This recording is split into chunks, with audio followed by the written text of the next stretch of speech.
our final candidate is Todd Long. He's not the last one, though. There's others, but for being here.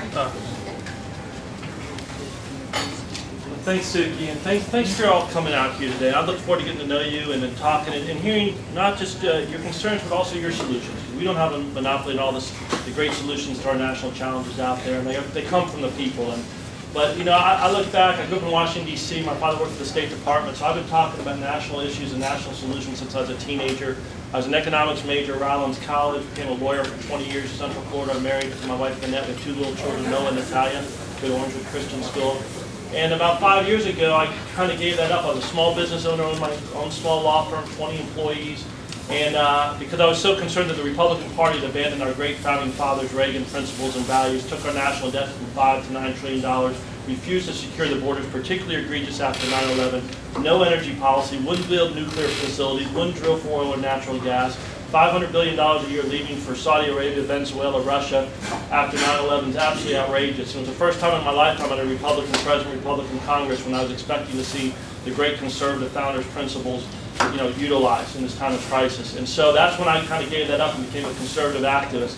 I'm the only one in this race when the Republican Congress failed you so miserably and set the stage for Obama to come into power with Pelosi. I'm the only one in this race that stood up to them.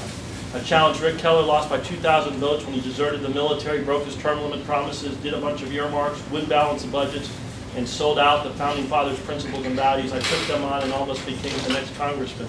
And after that, I was trying to figure out how to be helpful to the conservative movement, so I wrote a book called The Conservative Comeback. Because if you're like me, what you noticed in politics is you get one person after another telling you what the problems are and what the principles are, but you don't hear anybody telling you what the solutions to the problems are other than printing money.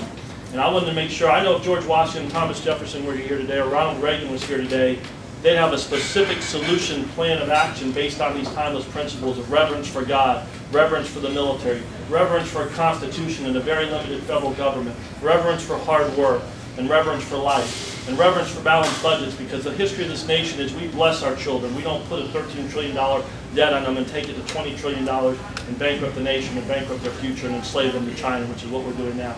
So I wrote a book. I'm going to give them out today to you all that want to get a copy of them. It's a book of solutions based on these principles. I did a radio show called The Conservative Comeback. We had pro-life groups, guys like Tom Kenny Creative have been leading the fight against illegal immigration. The national director of the fair taxes endorsed me because we've been pushing the fair tax.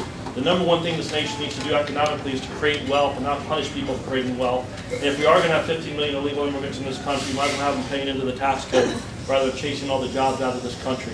So whether it's E-Verify to help end illegal immigration, whether it's a nuclear energy policy along with drilling for natural gas, whether it's fair tax, we have a good plan of solutions, and that's why we're leading all the polls in this race and why we're poised to beat Alan Grayson and be your next congressman. I'm looking forward to talking to you guys today and get this nation back to where it needs to be. Thank you.